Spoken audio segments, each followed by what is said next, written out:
അസ്സലാമു അലൈക്കും വറഹ്മത്തുള്ളാഹി വബറകാതുഹു.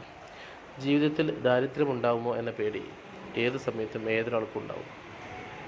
അതിൽ നിന്ന് രക്ഷ നേടാനായി ബിസിനസ്സുകളും വ്യത്യസ്ത സമ്പാദ്യ മാർഗങ്ങളും നമ്മൾ ചിന്തിക്കുകയും ചെയ്യുകയും ചെയ്തിരിക്കും.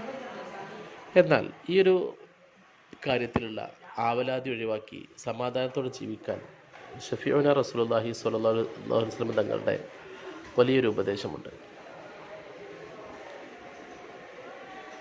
ഉസ്മാൻ റളിയല്ലാഹു അൻഹു ഇബ്നു മസ്ഊദ് റളിയല്ലാഹു അൻഹു രോഗിയായിരിക്കെ അദ്ദേഹത്തെ കാണാൻ ചെന്നു. അദ്ദേഹത്തോട് ചോദിച്ചു, എന്തൊക്കെയാ അവസ്ഥ, എന്താണ് നിങ്ങളുടെ ആവലാതി എന്ന് ചോദിച്ചു. അദ്ദേഹം പറഞ്ഞു, എൻ്റെ തെറ്റുകളാണ് എൻ്റെ ആവലാതി, അതെന്താകുമെന്നാണ്. അപ്പോൾ ഇദ്ദേഹം ചോദിച്ചു, എങ്കിൽ എന്താണ് നിങ്ങളുടെ ആഗ്രഹങ്ങൾ എന്ന് ചോദിച്ചു. അപ്പോൾ അദ്ദേഹം പറഞ്ഞു, എനിക്ക് അള്ളാഹുവിൻ്റെ കാരുണ്യം വേണം, ഇതാണ് എൻ്റെ ആഗ്രഹം എന്ന് പറഞ്ഞു.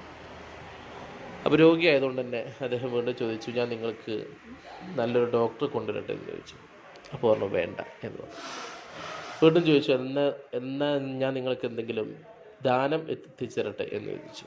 അപ്പോൾ പറഞ്ഞു, എൻ്റെ ജീവിതകാലത്ത് ഞാനത് ഇഷ്ടപ്പെട്ടിട്ടില്ല, ഇനി മരണസമയത്ത് എനിക്കത് നൽകുകയാണോ എന്ന് ചോദിച്ചു.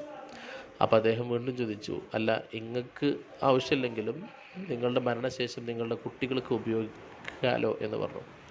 അപ്പോൾ അദ്ദേഹം പറഞ്ഞ മറുപടിയാണ് നമ്മുടെ വിഷയം. അദ്ദേഹം പറഞ്ഞു, എൻ്റെ മക്കൾക്ക് എൻ്റെ മരണശേഷം ദാരിദ്ര്യമുണ്ടാകുമെന്നാണോ നിങ്ങളുടെ പേടി? ഇല്ല, ഒരിക്കലുമില്ല. എൻ്റെ കുട്ടികളോട് സൂറത്തുൽ വാഖിഅ എല്ലാ രാത്രിയും ഓതാൻ വേണ്ടി ഞാൻ ആവശ്യപ്പെട്ടിട്ടുണ്ട്. ഷഫീഉന റസൂലുള്ളാഹി സ്വല്ലല്ലാഹു അലൈഹി വസല്ലം തങ്ങൾ പറഞ്ഞത് ഞാൻ കേട്ടിട്ടുണ്ട്.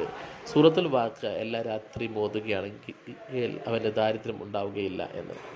അപ്പോൾ നോക്കിയൊരു സംഭവം നമുക്ക് വലിയൊരു ആശ്വാസമാണ്. എന്നും ഇശാ മഗ്‌രിബിൻ്റെ ഇടയിൽ നമ്മൾ എന്തെങ്കിലും ഓതുമല്ലോ, അത് ഓതുമ്പോൾ ഒരു സൂറത്തുൽ വാഖിഅ സ്ഥിരമായി ഓതിയാൽ പിന്നെ നമ്മൾ അധ്വാനിക്കുന്നതിലൊക്കെ ബറക്കത്തുണ്ടാകും. ദാരിദ്ര്യം വരുമോ എന്ന പേടി നമുക്ക് ആവശ്യമേ ഇല്ല. നമ്മളുടെ സമ്പാദ്യ മാർഗങ്ങളിൽ നമുക്ക് സംതൃപ്തിയോടുകൂടെ നമുക്ക് മുന്നേറാം. അള്ളാഹു തൗഫീഖ് നൽകട്ടെ. അസ്സലാമു അലൈക്കും.